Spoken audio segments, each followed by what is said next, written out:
تقسیموي نو دا د چا سره زیاتې نه کوي، لکه څنګه چې د سعد ابن ربیع انصاري ښځه راغلې ده او دغه شان د اوس ابن ثابت ښځه راغلې ده، د دواړو دا مسلې راغلې د اوس د ښځې او د سعد ابن ربیع د ښځې، او د دواړو په دربار رسالت کې دا ریپورټ کړی و چې زمونږ د لوریانو سره زمونږ د زامنو سره زمونږ لیورونو زیاتې وکړو. دغه لیورونو ته وایي چې تاسو د الله نه یېرېږئ چې دا تقسیم داسې وران کوئ، ځان له الې هغوی نه ورکوئ، ولې به سبا په تاسو دا ورځ نشي راتلی، سبا ولې بل جنګ نه دی روان، که تاسو شهیدان شئ ستاسو بچي به څه کوي.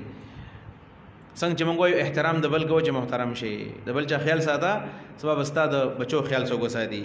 فلیتقوا الله، د الله نه دې ویرېږي، وليقولوا قولا سدیدا، ودیږي سیده خبره. سدید څه ته وایي؟ سیده خبره، د حق مطابق، برابر خبره، حق خبره.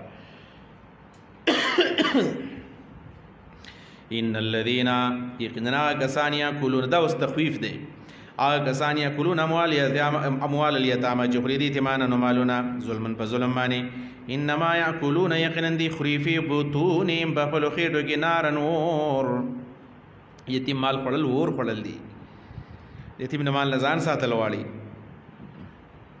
دا خیراتونه خو اکثر داسې وشي په مړي پسې خیرات جایز دی، ګناه نه ده. زه مړي خیرات ته جایز ویم، مړي پسې خیرات کول جایز نه، بلکې دا ضروري دی چې خلک خیرات وکړي، ځکه صدقه چې ده ان صدقه لتطفئ غضب الرب، صدقې د رب غصې وجني.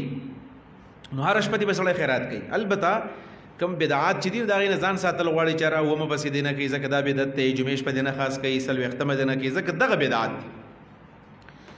نور خو په مړي پسې زیات خیراتونه پکار دي. په دې مسله کې زه د بریلیانو ملګری یم، ګورئ د مړي د خیراتونو ډېر قایل یم، هغه دا ده او دا د قرآن نه ویم. ګورئ ځکه بعضې علما د مړي د خیراتونو دومره کلک رد وکړي چې خلک صدقې پرېږدي، داسې نه ده پکار. فرق ورته وکړه د صحیح خیراتو او د غلط خیرات فرق ورته وکړه. هغه دا دی چې رسول قرآن کریم کې وایي که نه چې کله یو سړی جهنم ته لاړ شي الله ته به وایي چې رب ارجعون، الله ما واپس بوزا. ولی لاسودقا، د دې لپاره چې زه خیراتونه وکړم، واکو من الصالحین، او نیک عمل شروع کړم. ګوره دا مړی چې د الله رب العالمین نه واپس تل غواړي نو د څه دپاره چې زه لاړ شم نیک اعمال وکړم. په نیک اعمالو کې اول څه یادوي؟ خیرات. ولې؟ د دې وجه دا ده چې ده به کتلي چې کومو خلکو خیرات، په کومو خلکو به صدقې شوي دي، هغه ته د تخکار لږ بطور مثال دا علیین دی او په دې کې د نیکانو خلکو روحونه دي، په چا پسې چې کوم صدقې شوي دي هغه خیراتونه هغه ثوابونه ده لیدلي دي چې دومره ثواب دی پکې.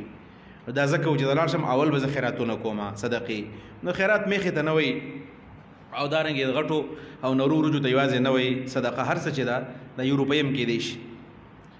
ماښام د چا که روټۍ ولېږه، ساګ دې پخ کړي دي هغه ولېږه، ترکاري دې پخ کړي دی هغه ولېږه، هر قسم خیرات چې دی، چا له پیزار والا، چا له جامې والا، خو صدقې کول دا ضروري خبره ده.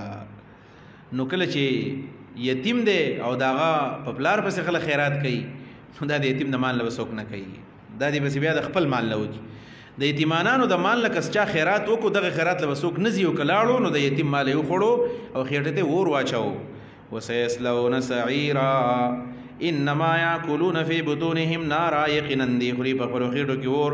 وسیصلون سعیرا، زر دی به ننوځي ګرم اور ته.